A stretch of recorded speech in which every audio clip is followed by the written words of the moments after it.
righty. Good morning, everybody.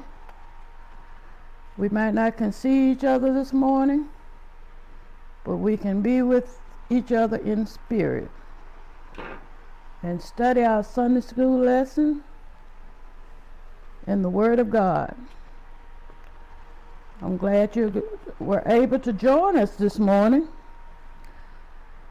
The subject of our lesson this morning is faith without works is dead. And the scriptures are, Bible background, James chapter 2, 14 through 26. The printed text, James chapter 2, 14 through 26. And our devotional reading is Matthew 18, 23 through 35. So let us have a word of prayer and we'll dive into our lesson. Father God, we bow this morning just to say thank you. Thank you for our early rising this morning. Thank you for bringing us to your house of prayer one more time. Father, we thank you for enabling us to study your word. Let us be able to be doers of your word and not just hearers. Father, open our hearts, open our minds, so that we might receive what the word has for us today. In the name of Jesus, I pray. Amen. All right. Our aim for change this morning. By the end of the lesson, we will compare and contrast faith that is more than empty talk with a faith that is proved by actions. Reflect on the power of Abraham's and Rahab's example of faith in action, and decide to demonstrate faith with tangible works. Amen. For the body, keep in mind scripture, for the body without spirit is dead, so faith without works is dead also.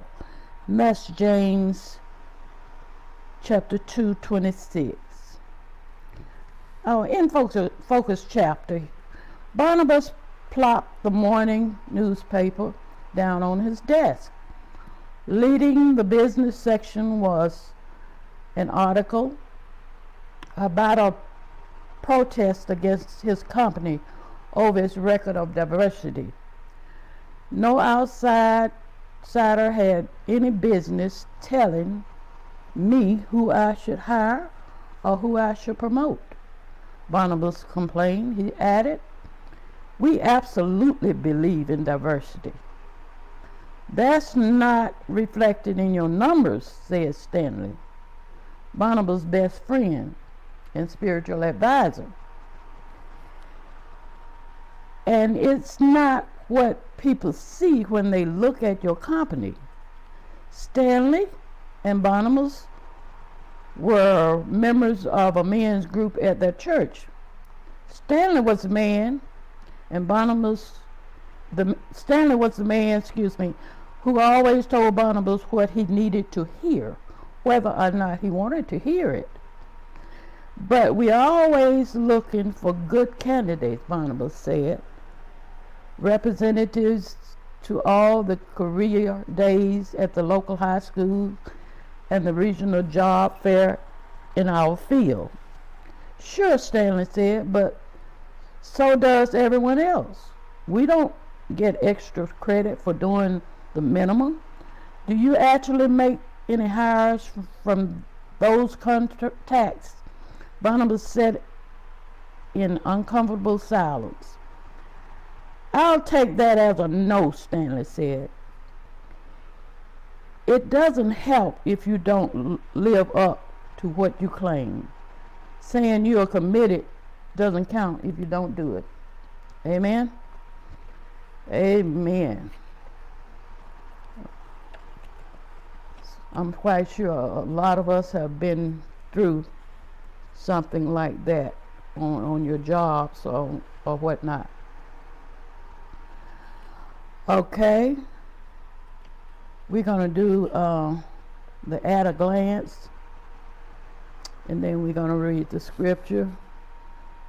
The at a glance work means evidence of faith, James 2:14-9. Those who accompany their faith with works, 20-26. And we're going to read verses 14-19. What does it profit, my brethren, though a man say he has faith and have not works? Can faith save him?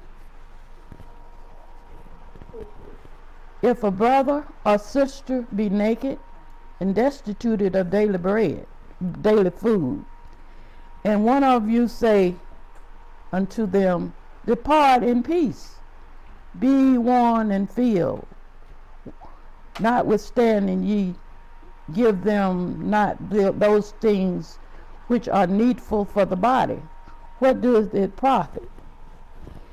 Even so, faith, if it has not works, is dead, being alone. 18. Yea, a man may say, what, thou hast faith, and I have works. Show me thy faith without thy works, and I will show thee my faith by my works. 19. Thou believest that there is one God, thou doest well. The devils also believe and tremble. Alrighty. We read the people, places, and times. Rahab. When the Israelites sent spies to get a feel of Jericho and the surrounding land of Canaan, Rahab hid 2 Israelite spies from local authorities. She recognized the God of Israel as the true God and begged the spies to spare the lives of her and her family. The spies instructed Rahab to hang a scarlet rope from her window, and then their lives would be spared. This happened, and everyone under Rahab's roof was saved. Later, Rahab became mother of Boaz, whom we read about in the book of Ruth. I'm going to pause here, and this is about the book of James, and we'll read about James. James, the brother of Jesus, is popularly agreed as the author of this epistle. The date of James is difficult to ascertain, but the epistle must have been written before AD 62, when James was martyred, with AD 44 through 48 being the most probable date of writing. James' audience was the Jewish Christians, whom he described as the 12 tribes scattered among the nations. They were scattered, a result of the persecution that ensued after the death of Stephen. The emerging attitudes of these Jewish Christians necessitated the writing of this letter. These attitudes included oppression of the poor, religious superficiality, chapter 1 through 22 through 27, discrimination, 2:1 and 13, and bitterness, chapter 3 1 through 12, chapter 4 1 through 3. The passage for today seem to contradict Paul's teachings that salvation is by faith only. faith alone. It was a stumbling block for Martin Luther, who could not reconcile Paul and James on the issue of faith and works. James' letter is not about salvation. However, that argues against a faith that is alone, a faith stripped of practical response of gratitude to God for salvation. While Paul's argument is that justification by faith alone, it is clear from the rest of his teachings that this faith is not alone. It needs to be worked out with fear and trembling. All right. James, he was a pastor. He was an apostle. He was the brother of Jesus. He was a pillar in the church of Jerusalem, often referred to simply as James in Acts 12:17 through 15 and 13. Based on John chapter 7 verse 5, James was not a disciple during part or all of the ministry of Jesus. But in Galatians chapter 1 and 19, he is called an apostle. Although there is much agreement over the matter, probably the author of the epistle, he was probably the author of the epistle of James. All right. We know that James is talking to Jewish Christians. They had been scattered, the 12 tribes, after Stephen's death. They had been scattered far abroad. Some ran here and some ran there. Back in Acts 7:54-38, Stephen was persecuted. He was stoned to death, and his cloak was thrown at Saul's feet. And as we know, later on, Saul became Paul. So that let us know God can use any of us. But he did a lot of persecution to the Jews, the Christian Jews, while he was Saul. Alrighty? At our glance, work, evidence of faith. Some people believe James seemed to be in sharp contradiction with Paul on the issue of justification by faith in these verses. However, both authors agree with each other. The words faith and works are used differently by Paul in Romans 3-4 and James in 2:14 and 17 and 26 in Romans. In Romans, faith means a living trust in God. A living trust in God. He's talking about faith before salvation. A faith to trust in God that his son is his son. Jesus died on the cross for us. And when we believe that, and believe that he is the Son of God, then that's our living faith. We believe and we are born again. But in James, it is mere belief uninspired by the Spirit of God. The works for Paul are deeds to fulfill the law by rote legalism. For James, works are done out of love. And we know if we love God, we will do for his people. And he says, Paul speaks about these that precede faith, while the works of James are those done in faith. James teaches outward. Such faith bears no fruit and never will, because it's dead.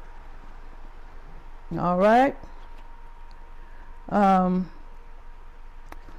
little parable about sending needy brothers or sisters away without assistance parallel John's question.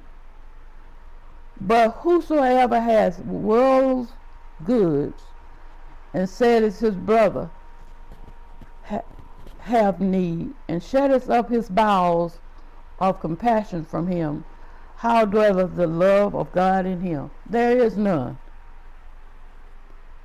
If you can see your brother hungry and don't do anything for him, yes, and shut your bowels up from him, that is not love. God so loved the world that he gave his only begotten Son, that whosoever believeth in him should not perish, but have everlasting life. Just as the Lord God loved us, we should love his people. Amen. Let's see. A man say, in James 20:18, indicates that James understand the well-known argument present in his time. He does not argue for the superiority of works over faith. Rather, he argues that there is no authentic Christian faith without works of righteousness. Some faith is worthless, like the demons that believe in God and shudder, but fail to back it up with obedience to God's word. We are no better than the demons. All right. Let's see. We'll move over a little farther here into those who accompanied their faith with works. And we have two examples in that. We have Abraham and Rahab. All right. James in this section proves his point by alluding two of their ancestors, Abraham and Rahab. Okay. Abraham being justified by works seems to be contradicting to Paul's statement that Abraham believed God and it was counted unto him for righteousness. Now we know the story of Abraham. Abraham is called the father of faith. And by his faith, God promised him a son. And that son eventually came. His name was Isaac. And as Isaac and Abraham is in in Genesis, let me get over here. In Genesis 22, Abraham gives God proof of his faith. The Lord told Abraham to sacrifice his son. Take now thy son, in verse 2, he says. Wait a minute, let me go up to chapter 1. And it came to pass after these things that God did tempt Abram, and said unto him, Abraham. And he said, Behold, here I am. And he said, Take now thy son, thine only son Isaac, whom thou lovest, and get thee into the land of Moriah, and offer him there for a burnt offering upon one of the mountains which I would tell thee of. Okay? He loved that son. I love my son, and I'm sure you love your son. But are you willing to go in faith as far as Abraham did? That was a question. That's a big question. And Abraham rose up early that morning and saddled his ass and took 2 of his young men with him, and Isaac his son, and clave the wood for the burnt offering, and rose up and went unto the place of which God had told him. Then on the 3rd day Abraham lifted up his eyes and saw the place off afar. And Abraham said unto his young men, Abide ye here with the ass, and I and the lad will go yonder and worship, and come again to you. Now, do you get that? Do you get that? He said, we coming back. We will come again to you. Abraham didn't go up there saying, oh Lord, I got to kill my son. Oh Lord. He kept the faith that God was going to provide. And when his son asked him, and Isaac spake unto Abraham his father and said, my father. And he said, here am I, my son. And he said, behold the fire and the wood, but where is the burnt offering? And Abraham said, my son, God will provide himself a lamb for a burnt offering. So they went both. So Abraham had faith. God wasn't going to promise him this son and just taking him away just like that. He had faith that God was going to provide. He had faith when he told his servants, wait here, we will return. That's some kind of faith. That's the kind of faith we're supposed to have. Okay? And I'm not going to continue to read it all, but as we know, when Abraham put his son on the let me read it. And the angel of the Lord called him out from the heaven and said, Abram. And he said, here I am. And he said, lay not thine hand upon the lad, neither do thou any harm unto him. For now I know that thou fearest God, seeing thou hast not withheld thy son, thine only son, from me. Now y'all see the resemblance of that. God didn't withhold his only son from us, and Abraham didn't withhold his only son. He went following God's instruction. And Abram lifted up his eyes and looked, and behold, behind him a ram caught in the thicket by the horns. And Abraham went and took the ram and offered him up for a burnt offering. And Abram called that name of that place Jehovah Jireh, as it is said today. God will provide everything we need, even in this pandemic. God will provide everything that we need. And these 2 examples here in this lesson, the next one is Rahab. Rahab was a prostitute. And when the 2 Israelites, Joshua sent the 2 Israelites into the land to check out the land, Rahab hid the two spies up on the roof of her house. When the authorities came to see whether they were there with her, she kept them hid up on her roof. And we see God can use anybody.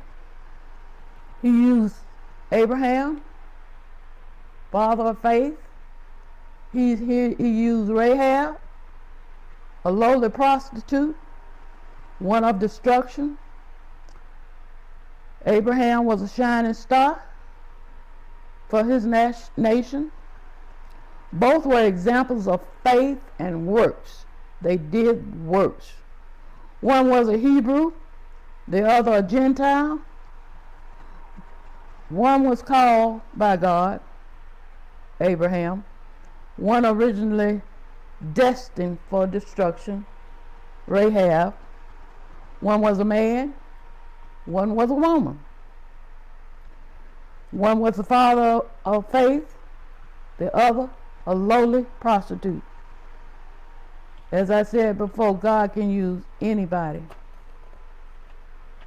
that he chooses. He can pick you up, turn you around, clean you up. He can show favor. The concept of faith without works is so easy that even demons can do it. Okay? No lifestyle. Okay, we won't get into that just right there. Okay?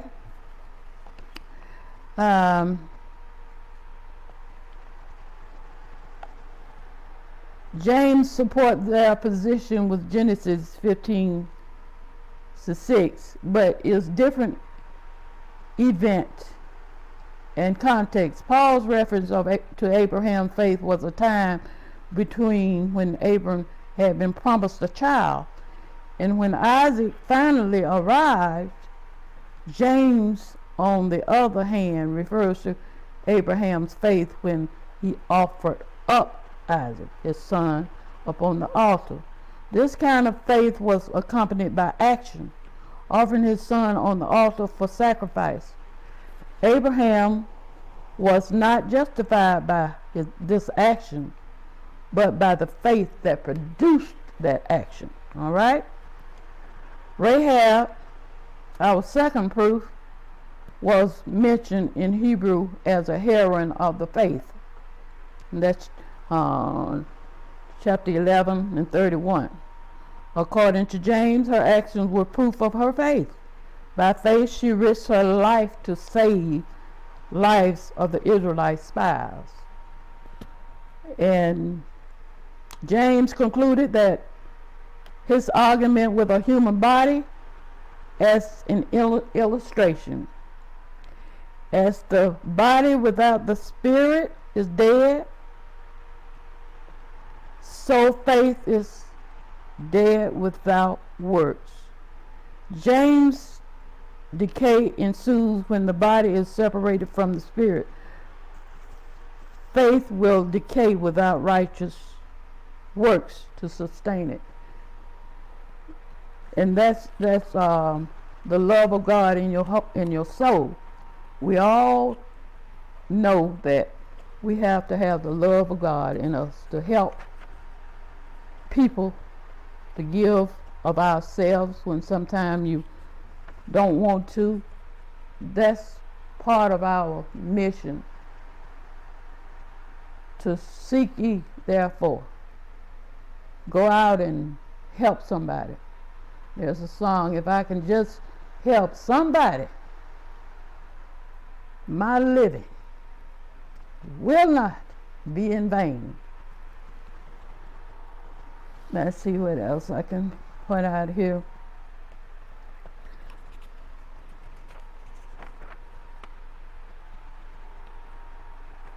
Okay, let's move on over a little bit. All right. We are, as we know, we are a society where people are taught to spend strictly according to their budget. Things outside the budget are not prioritized. This sometimes makes it challenging to help believers who approach us for help when we can. Nevertheless,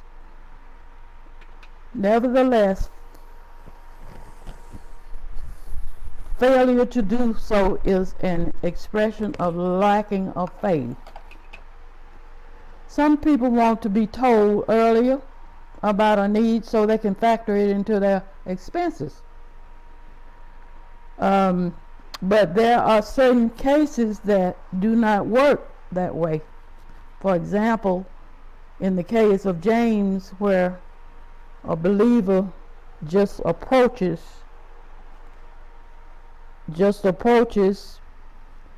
you and asks for some help, speaking words of encouragement and not attending to that need is inauthentic faith.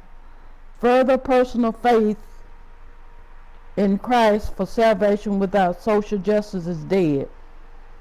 Helping the homeless find shelter, clothing the naked on the street, visiting prisoners and the sick, and spending for the oppressed or persecuted are always authenticating our faith. We are called to demonstrate our faith by our action. We may not can do a whole lot, but what little we can do, God, and it's given from the heart, it's counted as righteousness. As long as it's done from the heart. We shouldn't be out there giving and advertising it on Facebook and Instagram how much you gave and why you gave it, who you gave it to. That's embarrassing to tell somebody who you gave something to. I remember when I was going to school, a friend gave my mom some clothes for us, and it was highly embarrassing when I went to school and their daughter told everybody that those were her clothes that I was wearing. Now that's embarrassing. We shouldn't do things like that. But if we have faith and love in our heart, that is an example that God wants us to portray. Jesus helped everybody that he came across when he was walking around on earth. And if we are representatives of Christ, we should do the same thing. We should help somebody whenever we can, however we can. And by telling a person, well, I'll pray for you, I pray that somebody else help you, I pray that you get help, that's not helping nobody. That's dead faith. And when that question came up, I called my brother and I asked him, I'm like, how do you feel about that question? And the question said, when a person does nothing for the physical needs of another because they are unable to help, is that person's faith a dead faith? And I wrestled with that in my mind, and I called him and see and his answer was, yes, it's dead faith. Because we as Christians are not supposed to be without. And that kind of, I was like, we're not? No, because God is always going to provide. What did Abraham say? God will provide. We are not going to starve. We're not going to be naked. God will provide everything that we need. Clothing. And some of us have an abundant oversupply. That we don't have, that we don't need, we should give it to somebody else. You know, I'm probably guilty of those, having too much. And too much is, we need to give it away. Give it to somebody that need it. So I think I've covered pretty much everything in this lesson that needs to be covered. So I hope you got something out of it. I did, because I had to stand up and look myself in the mirror And if not, James does nothing else for you today, he's brought us up to this point where we're doing, and then he brought us up to the point that wisdom, knowledge, learning, and above all, now he's trying to make us understand that faith without works is dead. Now, there's another point. He said, not just hearing, but doing. Not mere worship, but doing. And then we come to church. Well, we're not coming now, but we still can go to church. We are the church. The church is us. The building is a building. We can't touch each other this morning, but we can see each other in the spirit. We can worship, and when we worship, we can do. God has chosen the poor of this world to be rich in faith and heirs of the kingdom which he has promised to those that love him. Do you hear me today? God has chosen the poor, not the rich, the poor, to inherit his kingdom. So that is all I have for you today.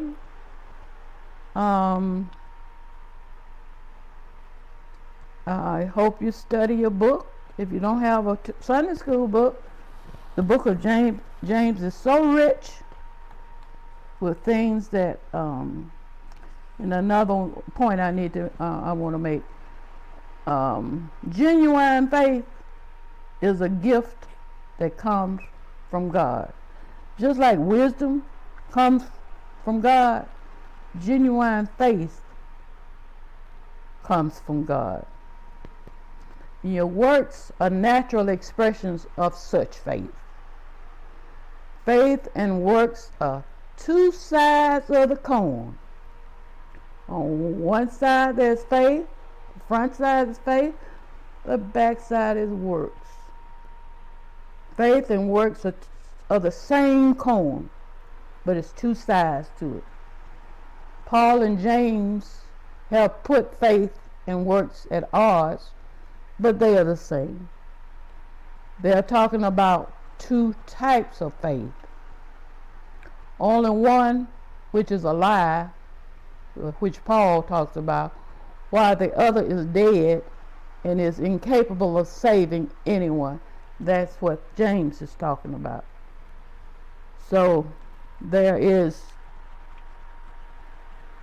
a faith that Abraham had, that means coming from faith. The people that was under Abraham came from faith, and the Gentiles came through faith, and that was through the blood of Jesus. Alrighty, so that is all I have for you today. Thank you for joining us. Have a great day,